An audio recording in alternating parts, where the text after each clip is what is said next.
오늘 우리가 읽은 말씀이 에베소 교회에서의 바울의 사역이 얼마나 강력했고 또 얼마나 엄청난 은혜를 교회뿐만 아니라 그 지역 사회, 그 도시에 얼마나 크게 미쳤는가를 보여주고 있습니다.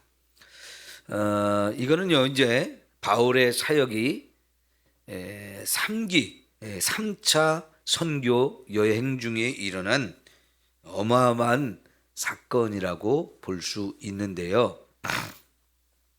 바울의 사역 중에서 가장 성공적인 사역을 이루었다고 볼 수 있습니다. 1차 선교 여행 때는 터키의 중남부 지역인 갈라디아 지역을 중심으로 복음이 증거되었습니다. 2차 선교 때는 그 1차 선교지를 한번 쭉 둘러보게 하셨고, 그리고 나서 하나님은 이들을 유럽으로 건너가게 하셔서 유럽의 첫 나라인 그리스를 북쪽에서부터 남쪽으로 쭉 내려오면서 선교 사역을 했는데, 그때는 가장 끝에 있는 고린도라고 하는 도시에서 1년 6개월을 머무면서 많은 영혼을 구원할 수 있었죠. 그리고 돌아오는 길에 배를 타고 이제 지중해를 건너서 다시 터키로 왔을 때 에베소라는 곳을 처음 가서 보게 됐습니다. 그때는 잠깐 동안 회당에 가서 말씀을 전하는데도 불구하고 이 에베소 지역 사람들이 상당히 호의적으로 복음을 받아들이면서 또 전해달라고 여러 번 부탁을 하지만 하나님이 그것을 허락하지 않으셨습니다. 그래서 하나님의 뜻이 있으면 분명히 우리가 다시 여기 오게 될 거라고 그렇게 하고 떠나게 되었었는데, 3차 선교 여행을 하는 중에 이번에는 첫 번째 사역지였던 갈라디아 지역을 다시 한번 돌아보게 하셨고요. 거기서 서쪽으로 계속 가다 보면 이 에베소라고 하는 도시가 나오는데, 당시에 에베소라고 하는 도시는 터키에서 가장 큰 도시였습니다. 그리고 로마 전체적으로 봐도 로마 다음으로 큰 도시가 아니었을까 생각이 될 정도로 이 에베소가 큰 도시였습니다. 지난번 성지 순례 때 이 에베소를 가보니까요, 그 에베소가 있었던 도시 전체가 다 파괴가 됐는데 지진이 워낙 크게 일어나서 거기가 다 파괴가 됐는데요. 그때 남아있는 이 유적지가 다 대리석 돌로 세워진 어마어마한 도시예요.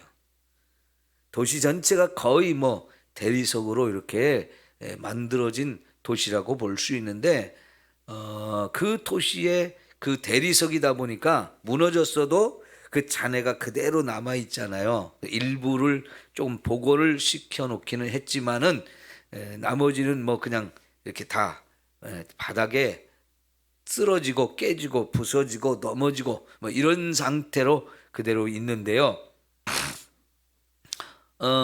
둘러보는 데만 해도 지극히 일부를 둘러보는데도 시간이 엄청 많이 소요될 정도로 도시 규모가 큽니다. 그리고 그 도시가 얼마나 번성하고 화려하고 컸었던지를 알 수 있는 많은 증거들이 있는데요. 거리가 대리석으로 바닥에 다 깔려 있다든가, 그리고 양쪽에 상가들이 어마어마했다든가, 그 당시 관공서 건물, 그리고 무슨 도서관, 그리고 야외 그 원형극장, 이런 것들이 규모가 정말 대단해요. 이 정도로 사람들이 많이 살고 번성했던 곳인데, 하나님은 3차 선교 여행 때 여기에 사도 바울이 가게 허락을 하셨어요. 2차 선교 여행 때 사실은 가고 싶었는데 그쪽에 하나님이 허락을 하지 않아서 가지 못했다가 끝날 때 잠깐 들려서 복음을 전하고 갔었는데요. 이번 3차 선교 여행 때는 하나님이 이곳으로 가게 하셔서 거기서 3년 동안을 목회를 하면서 복음을 전하게 하셨는데 바울의 선교 여정에서 3년은 가장 긴 시간입니다. 한 도시에 그렇게 3년 동안 머무른 적이 없었죠. 그런데 그렇게 하신 것은 하나님이 그 지역이 워낙 중요했다고 보시기 때문에 그런 거죠. 왜냐하면 이 에베소 도시도 컸지만 그 주변 가까운 곳에 또 크고 작은 도시들이 꽤 많이 있어가지고 에베소의 복음을 전하면서 그 주변에 있는 지역까지 다 함께 복음을 전하게 하셔서 많은 지역에 또 많은 사람들을 구원하게 하셨는데요. 우리가 요한계시록에 보면 아시아에 있는 7교회에 편지를 보낸 내용이 나오잖아요. 거기 나오는 아시아의 7교회, 그 교회들이 다 이 에베소 교회 주변에 있는 그런 도시에 있는 새로운 도시에 있는 교회들이거든요. 지금도 사실은 차를 타고 가도 1시간, 2시간 이상씩 이렇게 떨어져 있는 그런 도시입니다. 그러니 과거에 2000년 전에 생각하면 그거는 뭐 1시간, 2시간 거리가 아니죠. 걸어가거나 말을 타고 가거나 뭐 이런다 해도 상당히 먼 거리인데 그런데도 다 이 에베소 교회를 통해서 복음이 증거된 것을 우리가 알 수 있어요. 그러면 여러분 에베소 교회 사역을 조금 더 이제 구체적으로 우리가 살펴보면 8절을 봅시다. 바울이 회당에 들어가서 석 달 동안 담대히 하나님 나라에 관하여 강론하며 권면하되 그랬습니다. 우리가 지난 주일날 1절부터 7절까지를 먼저 보았는데 여기는 이제 에베소 지역에 바울이 가기 전에 이미 교회가 있었지요. 작은 교회지만 거기를 갔는데 이 사람들이 예수를 믿기는 믿는데 일부 예수님에 대해서도 일부만 아는 지극히 작은 부분만 알고 있었고 성령을 받지 못한 상태였기 때문에 온전한 믿음을 갖지 못했지요. 그런데 바울이 거기서 예수님에 관한 복음을 제대로 증거함으로 그들이 성령도 받고 성령이 주시는 은사와 능력도 받게 되어집니다. 그렇게 해서 이미 있었던 그 교회를 건강한 교회로 바르게 세워주었고 그러면서 회당에 유대인들이 모이는 회당이 있어서 거기 가서 복음을 전하는데 우리가 18장 19절 20절 이 말씀을 보면 그 회당에 처음 바울이 가서 2차 선교 마지막에 잠깐 복음을 전했던 곳이거든요. 그때도 반응이 좋았는데 이번에도 회당에 들어가서 복음을 전하는데 이 사람들의 반응이 워낙 좋아요. 말씀을 잘 받아들여요. 그래서 그 회당에 3개월을 다니면서 계속해서 복음을 전할 수 있었어요. 그러면 여러분 우리가 지금까지 바울의 3차에 거친 이 선교 여행 중에서 에베소에 있는 회당에서 사람들이 가장 말씀을 잘 받아들인 거예요.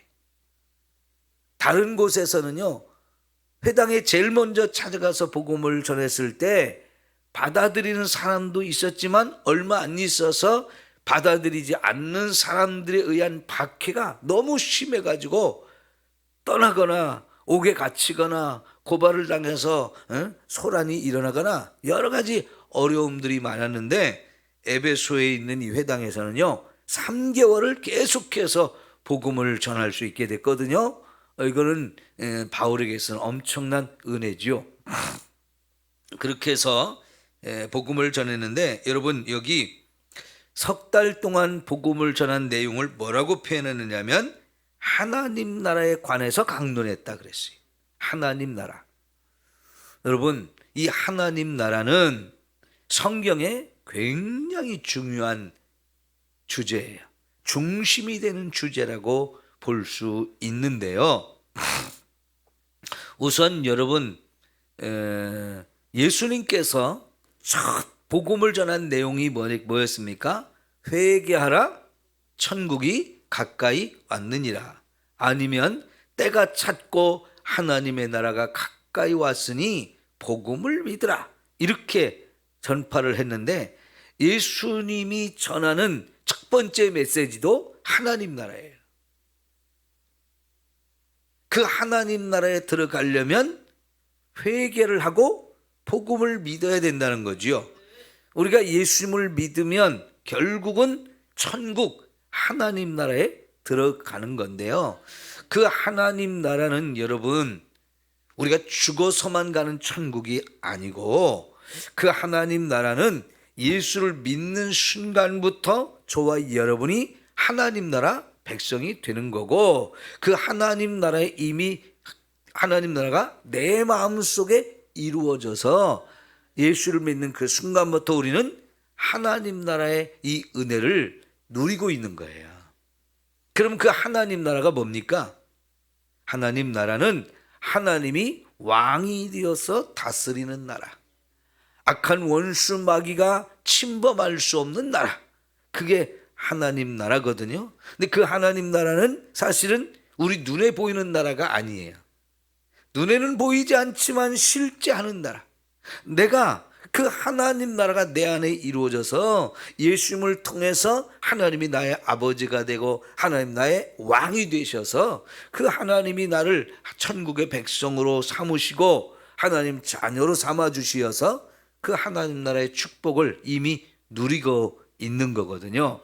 그게 하나님 나라예요. 여러분, 사도행전 1장을 한번 확인해 볼까요?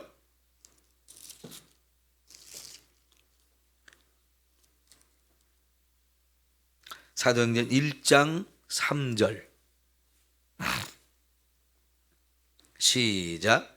그가 고난받으신 후에 또한 그들에게 확실한 많은 증거로 친히 살아계심을 나타내사 40일 동안 그들에게 보이시며 하나님 나라의 일을 말씀하시니라. 여러분, 예수님이 부활하시고 나서 40일 동안 계시다가 천국으로 올라가시거든요. 하늘로 승천하시잖아요. 그때 40일 동안 예수님이 제자들에게 전한 말씀도 하나님 나라에 관한 말씀을 전하셨다는 거죠. 그리고 예수님이 제자들이 보는 앞에서 이제 쭉 하늘로 승천하셨는데, 예수님이 승천하신 곳, 거기가 어디예요? 이제 실제 저와 여러분이 가는 하나님 나라, 거기가 바로 이제 천국 하나님 나라인데, 예수님이 그 하나님 나라에 가기 전에 40일 동안 이 땅에 계시면서 전한 복음도 역시 하나님 나라예요. 그러면 예수님이 이게 얼마나 중요한 말씀이면, 예수님의 첫 번째 복음도 하나님 나라에 관한 말씀이고 죽기 전에 하신 말씀도 하나님 나라에 관한 말씀이었겠습니까? 이 하나님 나라 복음이 이렇게 중요한 거예요. 우리가 마태복음 13장은 전체가 하나님 나라에 대한 비유죠. 마태복음이기 때문에 마태복음은 하나님 나라를 천국으로 바꿔서 단어를 사용했습니다마는, 천국은 마치 하면서 씨 뿌리는 비유부터 시작해서 많은 말씀을 주셨잖아요. 그 천국이 다 하나님 나라에 관한 복음이라고 볼 수 있고요. 그 다음에 여러분이 사도행전 28장 제일 끝에 한번 확인 또 해봅니다. 사도행전 28장 마지막 절 31절이에요. 30절 31절 볼게요. 30절과 31절 시작. 바울이 온 이태를 자기 셋집에 머물면서 자기에게 오는 사람들을 다 영접하고 하나님의 나라를 전파하며 주 예수 그리스도에 관한 모든 것을 담대하게 거침없이 가르치더라. 여러분, 이제 이거는 사도행전의 가장 마지막 규절이잖아요. 근데 거기서 어떤 상황입니까? 바울이 그토록 가고 싶었던 로마까지 갔어요. 물론 이제 로마 황제에게 고발을 해서 고소를 해서 거기 가서 재판을 받으러 갑니다.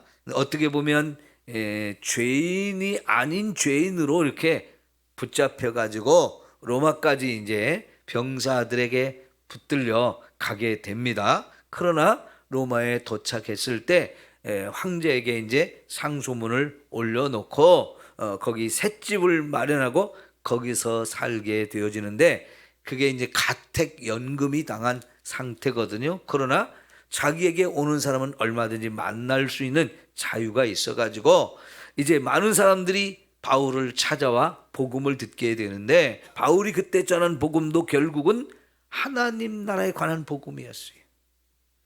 바울이 계속 전한 복음도 결국은 다 뭐냐? 하나님 나라 복음이고요. 제가 여러분에게 지금 전하는 복음도 똑같은 하나님 나라 복음인 거예요.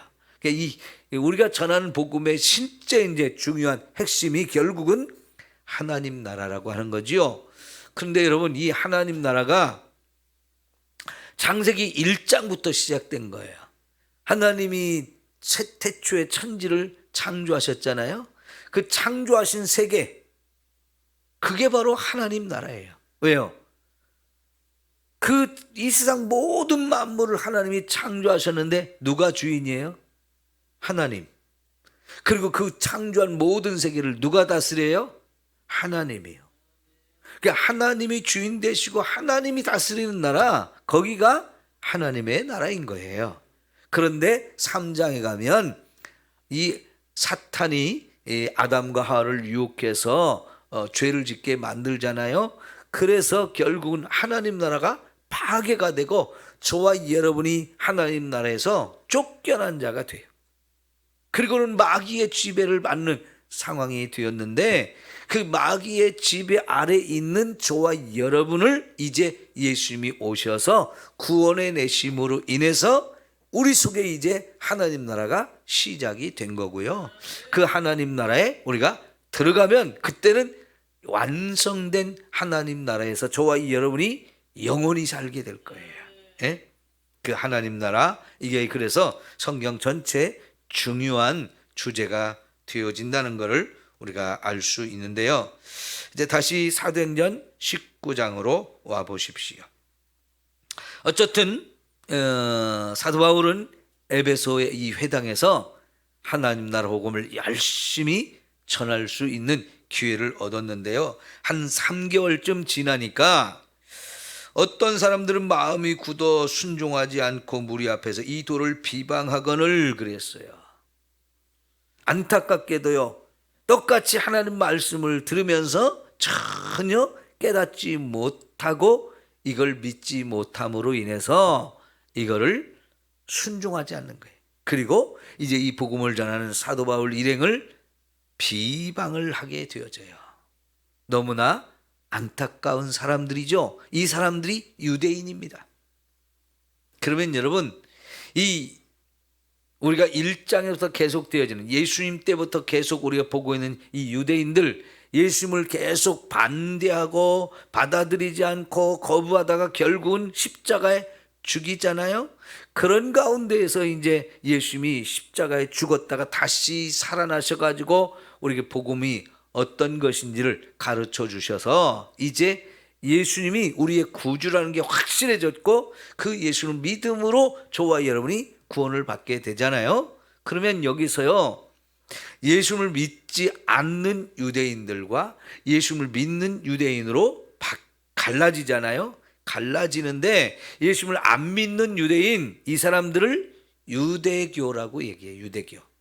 지금도 이스라엘이라는 이 나라의 유대인들 그리고 전 세계에 흩어져 있는 유대인들 다 같은 유대교라고 이렇게 표현을 할 수 있는데요. 거기서부터 이제 갈라져 나온 것이 바로 우리 기독교라고 말할 수 있는데, 이 유대교와 기독교의 차이는 뭘까요? 예수님을 하나님이 보내신 메시아 그리스도로 인정하느냐 인정하지 않느냐, 요 차이거든요. 그러니까 여러분, 예수님께서 마태복음 16장에서 너희는 나를 누구라고 하느냐라고 질문을 했는데, 그 질문이 너무너무 중요한 질문이잖아요. 베드로가 뭐라고 그랬어요? 주는 그리스도시요 살아계신 하나님의 아들입니다 라고 예수님에 대한 기가 막힌 정확한 이 대답을 했거든요. 거기서 예수님은 그리스도라는 거예요. 그리고 하나님이 보내신 하나님의 아들이라는 거예요. 이게 정확한 너무나 중요한 내용인데요. 베드로는 이것을 깨달았어요.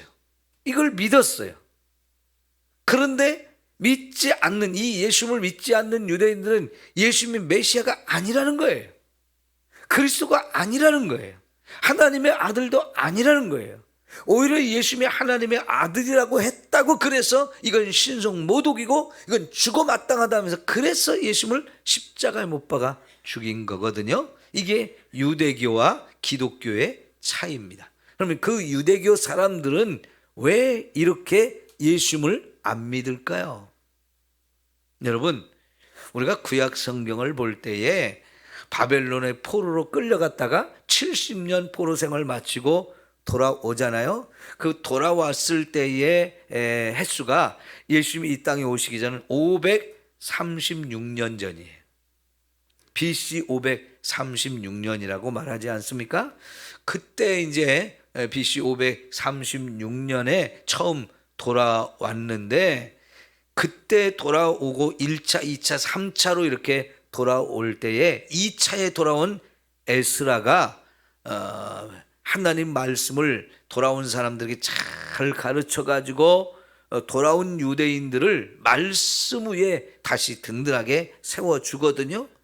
근데 그 뒤로도 페르시아가 멸망을 하고 헬라 제국이 들어서고, 그 헬라 제국이 또 멸망하고 로마 제국이 들어서는 이 과정 속에 유대의 나라도 정치적으로 굉장히 어려움을 많이 겪게 됩니다. 왜냐하면 계속해서 식민지 생활을 해야 되니까요. 자, 그런데 그때 이제 시간이 지나면서 나라를 빼앗기고 남의 지배를 또 계속 받다 보니까 나라를 되찾고자 하는 이 민족주의적인 생각이 굉장히 커져요. 그러면서 성경을, 구약 성경을 해석하는 것도 점점 이 민족주의적인 것으로 확실하게 더 굳어지면서, 중요한 것은 메시아가 누구냐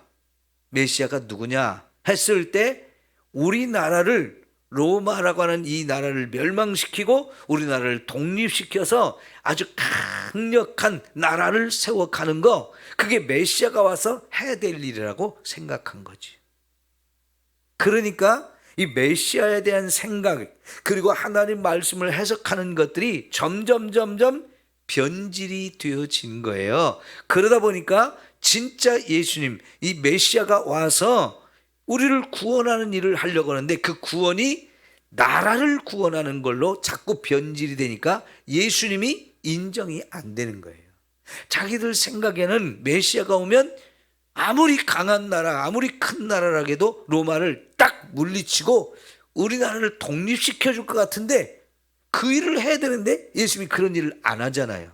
오히려 가이사에게는 가이사의 것을 드려라 하면서 로마 황제와 로마 나라를 인정하고 거기다 세금을 바치는 것도 바치라고 하니까요, 예수님이 메시아로 인정이 안 되어지는 거예요. 그래서 이제 이렇게 메시아를 인정하지 않는데, 그 이유가 뭐냐면 성경과 메시아에 대한 이 생각이 민족주의적인 것으로 딱 변질이 됐기 때문에 그렇게 된 거예요. 근데 그게 이 흩어진 유대인들도 다 마찬가지예요. 그러니까 이 에베소의 사람들도 그런 유대교적인 이 해석이 너무나 강하게 속에 잘 사로잡혀 있다 보니까 예수님을 인정을 못하는 거죠. 예수님에 대한 복음, 하나님 나라 복음을 전해줘도 받지 못하는 거예요. 그러면 여러분, 하나님 나라 복음을 받지 못하면 이건 뭐예요? 하나님 나라 복음을 못 받아들이는 거예요. 들어갈 수가 없는 거죠. 천국에 들어갈 수 없다는 얘기죠. 이 하나님 나라 복음을 우리가 들었을 때 이걸 믿느냐 믿지 않느냐, 그거는 그냥 단순히 내가 믿느냐 믿지 않느냐로 끝나는 게 아니고 천국에 들어가느냐 못 들어가느냐가 결정이 되어지잖아요. 우리는 다 이 천국 문 앞에 서는 거예요. 천국 문 앞에 서는데 하나님이 너는 들어와, 너는 안 돼, 이걸 결정하시는 게 예수님을 믿었느냐 믿지 않느냐로 결정이 되어지는데, 여러분 천국 문 앞에까지 이렇게 갔다가 못 들어가고 쫓겨나고 바깥 어두운 데서 이를 갈며 슬피 우는 이런 인생으로 되어진다면 이게 얼마나 애통한 일이에요. 그건 망하는 거잖아요. 결국 천국 문에 못 들어가는 것뿐만 아니라 어디로 가요? 지옥으로 가는 거잖아요. 이게 얼마나 안타깝고 애통한 일이에요. 그런데 저와 여러분이 어쩌다 이렇게 이 복음을 듣고 믿어서 구원받는 자가 된 겁니까? 너무나 큰 은혜죠. 여러분, 이 세상에 아직도 복음을 듣지 못해서 멸망당할 사람들이 너무나 많아요. 그 사람들에게 부지런히 복음을 전하다 보면 한 영혼이 구원받아 천국 가는 사람이 되어지는데, 그거를 복음을 전하지 않으면 들을 수가 없고 믿을 수가 없어요. 먼저 구원받은 저와 여러분이 그래서 열심히 이 복음을 전해야 되는 거지요. 그러면 분명히 저와 여러분이 전하는 복음을 통해서도 많은 영혼이 구원받게 되어질 줄 믿습니다. 감사의 물